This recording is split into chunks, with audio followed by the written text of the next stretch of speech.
అందరికీ నమస్కారం. ఎలా ఉన్నారు అందరూ? Thank you so much each and everyone.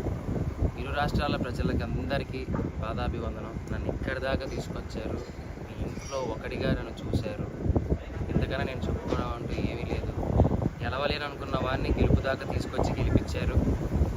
అంతకన్నా నాకు ఇంకా వేరే అదృష్టంగా నేను ఏం ఫీల్ అవ్వట్లేదు. Thank you so much to each and everyone. And బాధాకరమైన విషయం ఏంటి అంటే అందరూ చాలామంది అడుగుతున్నారు. నేను దాని గురించి పెద్దగా అనుకోలేదు. ఆ బాధలో ఉండిపోయాను. చాలా బాధపడ్డాను. కారద్దాలు పగలగొట్టారు. బయటికి రా, నీ అంతా చూస్తా అన్నారు. నేను ఒక్కనే ఉన్నప్పుడు మీ ఇష్టం వచ్చింది చేసుకోండి, నాకేం భయం లేదు, ఎవరికి భయపడాల్సిన అవసరం లేదు. కానీ మన ఇంట్లో కూడా ఒక అమ్మ ఉంటుంది, ఒక అక్క ఉంటుంది, ఒక చెల్లి ఉంటుంది, ఒక భార్య ఉంటుంది. వాళ్ళు మన పక్కన ఉన్నప్పుడు మనం ఎలా ప్రవర్తించాలి అనేది కూడా మనం కొంచెం ఆలోచిస్తే బాగుండు అని నా అభిప్రాయం. అద్దాలు పగలగొట్టినప్పుడు ఆ అద్దం పెంకులన్నీ వచ్చి మా అమ్మగారి మీద పడ్డాయి, తేజు మీద పడ్డాయి.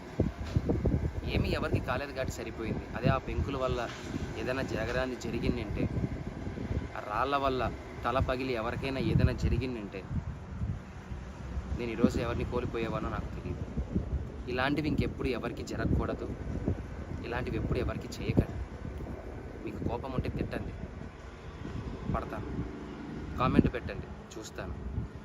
ఇంకా కోపం ఉంటే వీడియోలు తీసి పెట్టండి. ఎలాగో పెట్టారు, నా కుటుంబాన్ని మొత్తం బాధ పెట్టారు.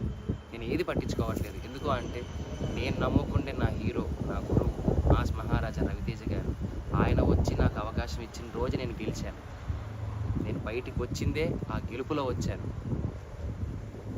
కానీ గెలిచి ఒక ఆనందంతో బయటకు వస్తాను అనుకున్న నన్ను, నా కుటుంబాన్ని రోడ్డు మీద నించోబెట్టారు. అది చాలా బాధ వేసింది. పర్లేదు, నన్ను ప్రేమించే వాళ్ళు, నన్ను అభిమానించే వాళ్ళు ఉన్నారు కాబట్టి దేవుడు చల్లగా చూడబట్టి మా అమ్మకి, నా భార్యకి ఏం కాలేదు. నాకేవైనా పర్లేదు. మన ఇంట్లో ఆడవాళ్ళు మన పక్కన ఉన్నప్పుడు కొద్దిగా జాగ్రత్త వహిస్తే బాగుంటుంది. జాగ్రత్త ఏదైనా జరిగితే కప్పు పోతే తిరిగి తెచ్చుకోవచ్చు, డబ్బు పోతే తిరిగి సంపాదించవచ్చు, మనిషి పోతే తిరిగి తీసుకొని రాలేమండి. ఇది గుర్తు పెట్టుకోండి. చాలా రిక్వెస్ట్గా అడుగుతున్నాను, దయచేసి ఇంకెప్పుడు ఇలా చేయకండి ఎవరి దగ్గర. Thank you so much. ఇప్పటికీ మీకు నా మీద ఏదైనా కోపం ఉంటే ఎక్కడ రమ్మంటారు చెప్పండి, వస్తాను, మీ ఇష్టం. కానీ ఎవ్వరికి ఇలా ఇంకెప్పుడు చేయకండి. I love you all. Thank you for each and everyone. Support చేస్తున్నందుకు ఇంతకన్నా ఏం చెప్పలేదు. Thank you so much.